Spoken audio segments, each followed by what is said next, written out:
Hi, and welcome to another edition of our fabulous show, our digital arts show. I'm Jim Siriani, your host. And by the way, if you want to get to know a little bit more about me, if you would like to know more about me, you can find me on Instagram and Facebook at Jim on the Air. And also, I have a podcast called Jim on the Air, which is available on Spotify. And this show is part of the Digital Arts Festival that is produced by Center Stage Theater of Santa Barbara, here in Santa Barbara, California. The Digital Arts Festival is a show that streams nightly at 7 p.m. now through April 30th. And you can find more on the Center Stage website, centerstagetheater.org, and just click on the blog tab in the upper right-hand corner of the homepage there. Again, that's centerstagetheater.org, and just click on the blog tab, and you can find out all about the Digital Arts Festival. The purpose of the Digital Arts Festival is to create an outlet for artists of all kinds to share their work, and we will cover everything from dance, theater, film, music, visual arts, poetry, storytelling, and much more. And I have to say, this has been a lot of fun for me. I'm losing count of how many interviews I've done so far. This is like my fifth or sixth, I think, if I can remember. And it's been wonderful to get to know everybody in the performing arts community throughout Santa Barbara, and also in other areas of the country and the world as well. And again, you can learn more about the Digital Arts Festival on the Center Stage website, centerstagetheater.org, and just click on the blog tab. Today, we will get to know more about Nita June and her organization, DogStar Theater Company. And Nita June is the creative director and founder of DogStar Theater.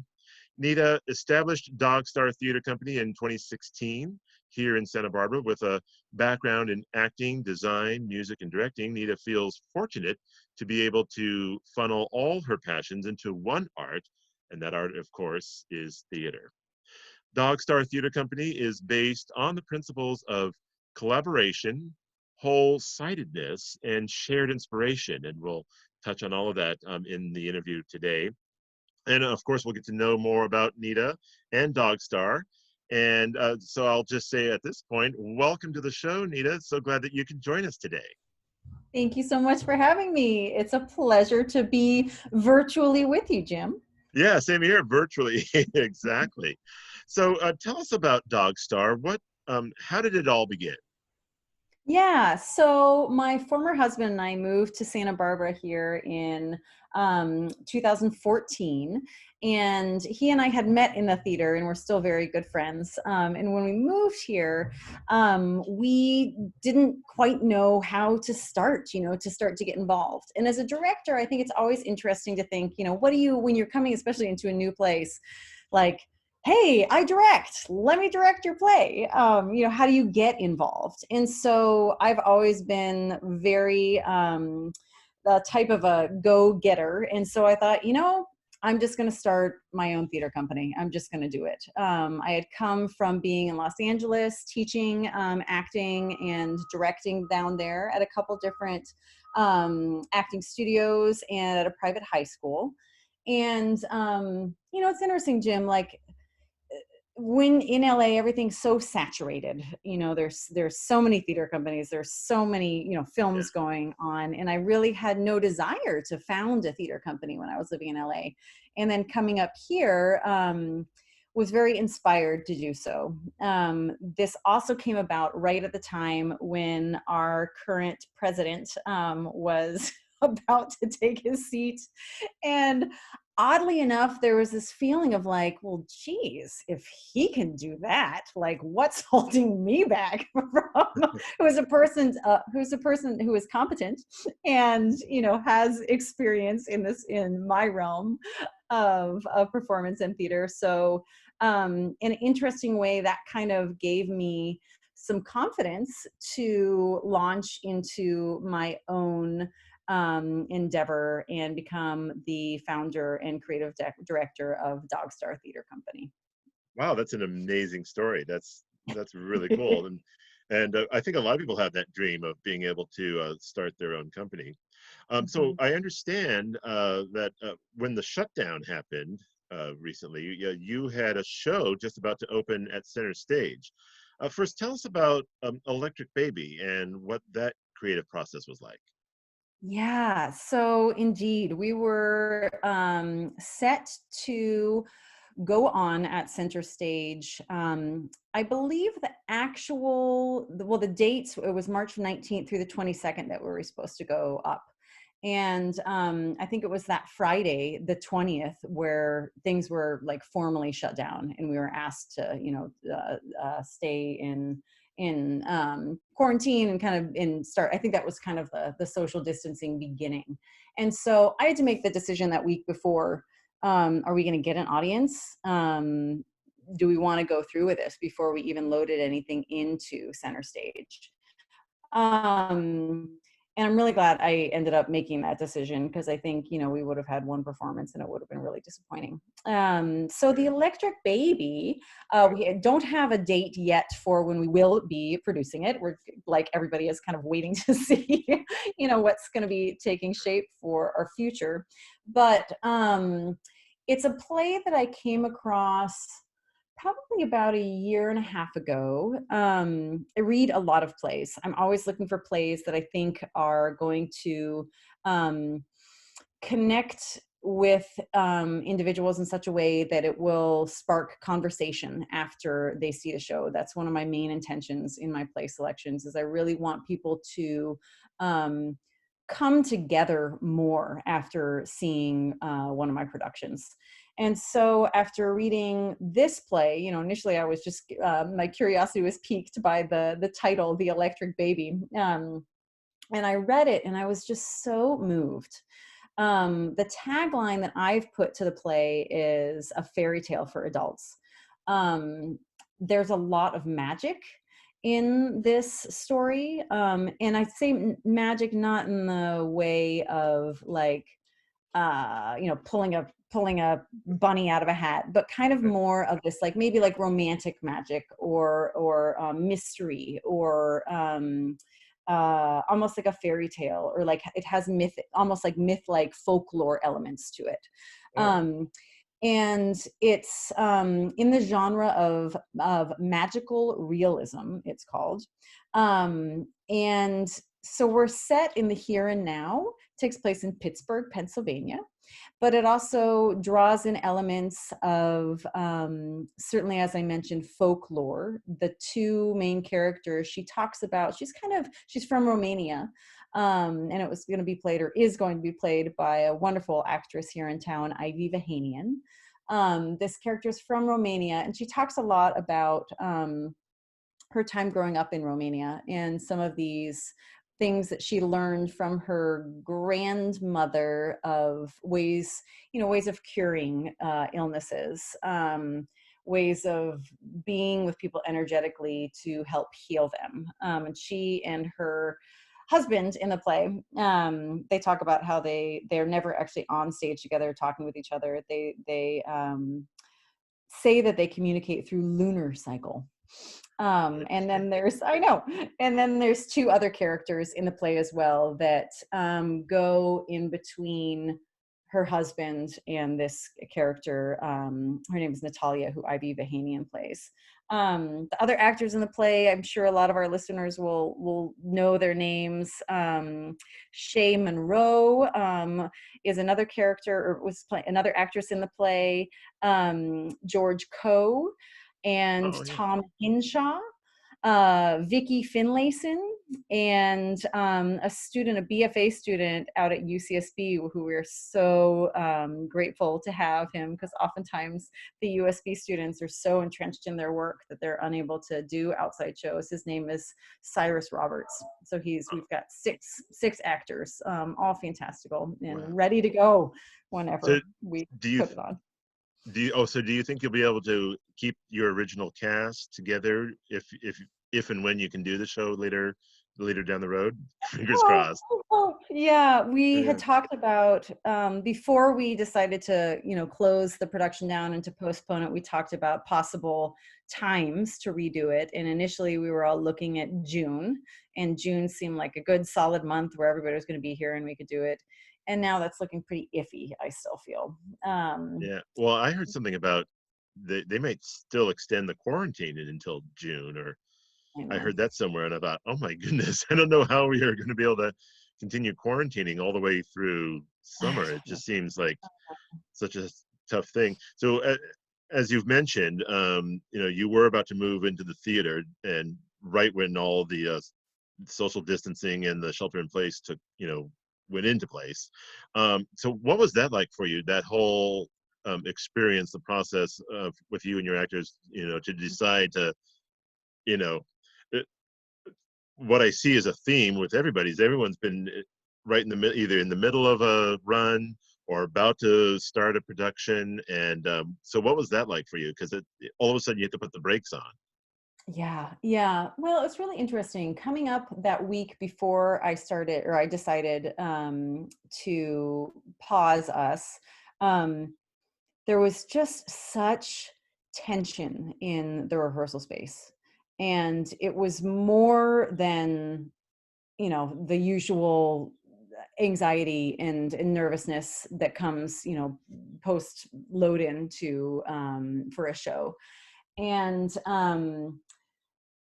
all of us were feeling this tension around, just this mounting worry of around our health, around our safety, around finances as things were building and building. And so I initially, actually, it was a Friday morning. We were set to rehearse on that Friday night. I had a conversation with Terry at Center Stage, wonderful executive director for those who don't know her, We just about. love Terry. We love She's great. Terry. Terry's just Yay. working buns off right now too, doing such amazing work. And had a conversation with her, just about like what would this look like for her? What would, just all the different for deposit, all the nitty gritty financial stuff. And I just wanted to get her insight on it too.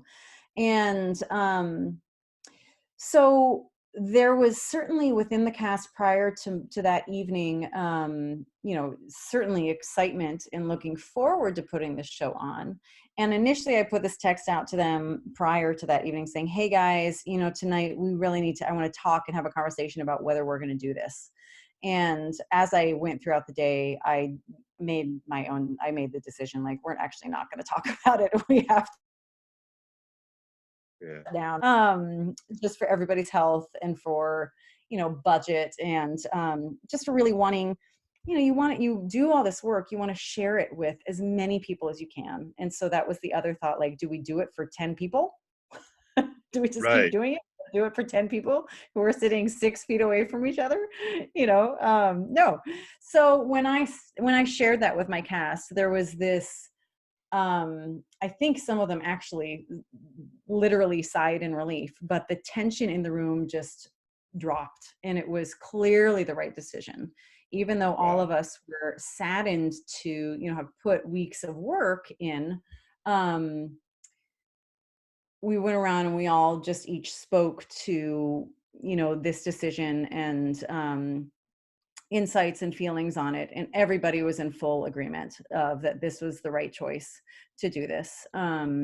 And voice, they each voiced that desire of, we want to share this incredible story and these characters with as many people as possible, and don't want to make anybody in an audience feel awkward about, being in a group. You just Yeah. don't want that for your Yeah. audience. You want your audience to feel welcomed and warm and really brought into the space. And that was something for me too. I really, last summer, actually right around this time, I did a series of one acts. I called it Intimate Constellations, and it was out at SB Cast. And we had one acts and monologues that were in the different rooms and outside spaces of SB Cast. And I bring it up right now just in terms of that title of intimate.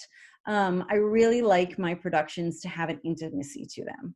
And so that was one of the reasons in terms of like looking at canceling too, like, you can't be intimate when there's a pandemic going on, Yeah. There's just, I mean, like literally you can't be, but also just that feeling of like inviting an audience in and welcoming them, and this feeling of community, like that wasn't going to be taking shape. So, Right. Well, and yeah, that was a that's long-winded answer. yeah. Well, and that's that's the thing too.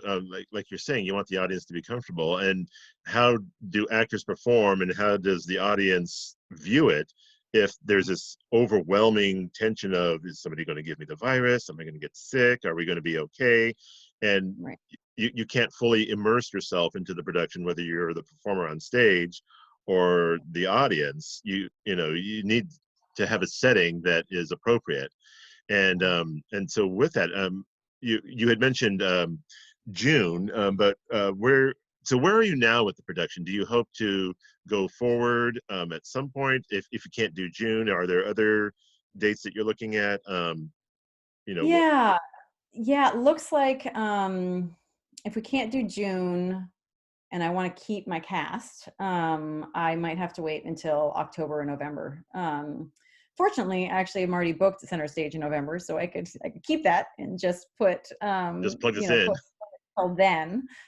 Interestingly enough, actually, Vicky Finlayson and Tom Hinshaw were a part of a production of Lit Moon that was supposed to take shape last summer.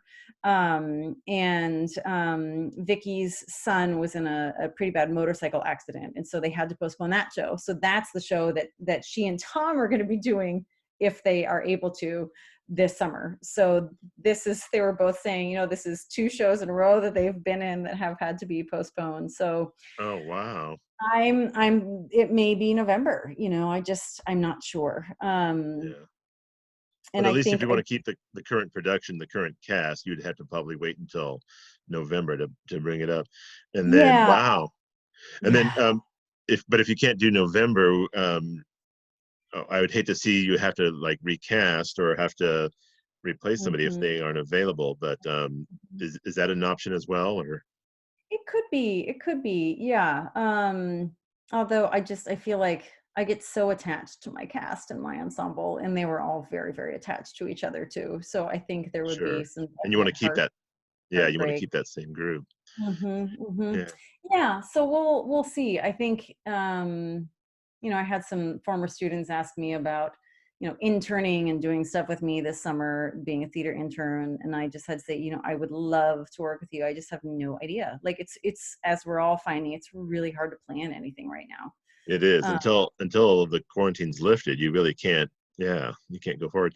So, what are you doing then now, while we're all in quarantine, to have any kind of creativity? Are you doing anything at home to be creative, or what's that been like for you? Yeah, I am indeed. I mean, aside from just my personal endeavors of like many of us have taken up, old hobbies, like I'm playing my violin again and crocheting and Oh, good. doing those fun things.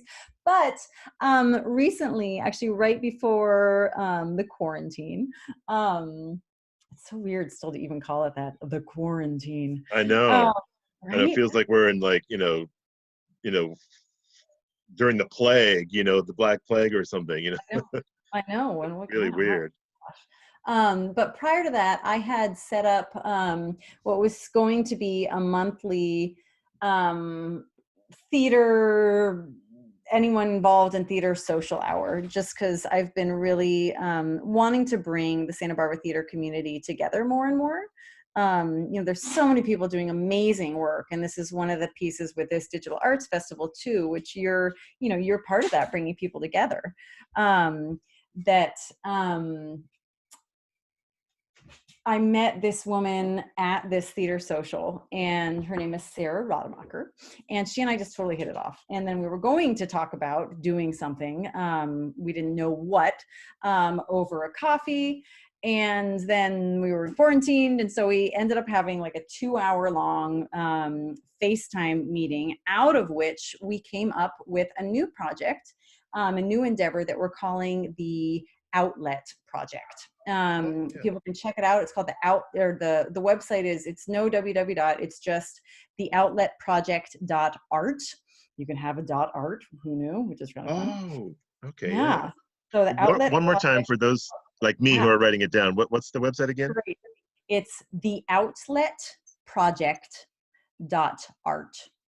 The outlet And project.art. Project, no www dot, just straight the outlet project.art. the outlet Um, project.art. Okay. Yeah, we want to get that and out again. um, thank you. Yeah. We Our intention is to create an outlet for performers and creatives alike, um, where they can share their stories and express what's taking shape for them right now. And so we've set it up in such a way um, that each week we provide a prompt. And this is all on the website, the directions of how to. We each week we provide a prompt and we ask for that an individual who could be a writer, who could be a performer, who could just be anybody who just feels like writing, 150 words or less, an answer to this prompt. And then that prompt is then given to someone else who has written a prompt, and they are asked to perform it. And I say perform very loosely. We had one woman who she had someone else saying it and she danced to it. We have had someone rap the prompt that was given to them. We've had someone partially sing it and offer it up. Um, Oh, and neat. yeah. And so I think we've got about 16 of them up right now. We've been going for a little over 2 weeks. If you hear my dog, everybody, that's my dog squeaking in the background. My apologies. And No there's another worries. outside barking. But we wanted to give this as an offering for certainly performers, but also just anybody in our community, and then beyond our community too, as a place to express. So I feel really grateful to be speaking with you here right now to share a bit more about it as well, and hopefully to get more of our community and anyone who's listening involved. Nice. Well, that sounds really cool. I'll have to check that out. And again, it's theoutletproject.art. And as you're saying, you don't have to put in the www. So, but yeah, just put it in your browser, theoutletproject.art, and go check that out. And well, that sounds like a lot of fun. And so people, so you said about 16 of these that are up now? About 16 of them, and you'll see most of them on the website. Instagram does a funny thing. They're all posted on Instagram. Instagram does a funny thing, though, that the IGTV, if it's a posting that's a minute longer, you have to put it on IGTV, and those, for some reason, we haven't figured it out, are not Right. importing to the website. So if you want to see all of them, you can find us on Instagram at Power the Outlet. That's our handle for Instagram, is Power the Outlet. Or you can find us on the web, as we noted, at theoutletproject.art. And so for on Instagram, it's at Power the Outlet on Yes. Instagram. Yes. Okay. Yeah. And fabulous. Well, great. I'm so glad that you're able to at least do some kind of creative outlet while in quarantine and while in the shelter in place mode. And that's great. And so, well, thank you so much for joining us today and letting us know more about what you're doing and your neck of the woods in the world of theater, and continued success. And we hope and pray, keep fingers crossed, that your play will eventually get seen. Yeah, Yeah, it will at some point in time. I hold space for that. It will. I know it will. It's just yeah, a matter of time. We'll see. Yeah. Well, it's just thank you better. so much, Jim, for your time and for Oh yeah, your wonderful hosting, and for being a part of this additional outlet for performers and artists sure. alike to come on. It's really exciting. Well, you're most welcome, and it's my pleasure. I'm so glad that I was able to connect with Terry and with Center Stage to do this, because it's so important, it's so needed, and it's great to be able to connect with everybody and get the word out about who, what, and where, and who's doing what. And again, to learn more about Nita June and DogStar, their website for DogStar is dogstartheater.org. Again, it's Thank dogstartheater.org. And the Outlet Project is theoutletproject.art. Again, theoutletproject.art. And on Instagram, you can find them at Power the Outlet. Again, you. Yes. that's at Power the Outlet on Instagram. And of course, to learn more about Center Stage, their website is centerstagetheater.org. And you can also click on the blog on the homepage there and find out all about these shows that are on the Digital Arts Festival. Again, that's centerstagetheater.org. And if you'd like to learn more about me, you can find me at Jim on the Air. That's Jim on the Air on both Facebook and Instagram. And all my stuff is there on those two platforms as well. And again, Nita, thank you so much for joining us, and continued success with DogStar, and good luck. Stay safe, stay healthy, and all that good stuff. Thank you. You as well, Jim. Take care. Bye-bye. You too. Bye now. And everybody, thanks so much for watching, and we'll catch you next time. Bye-bye, everybody.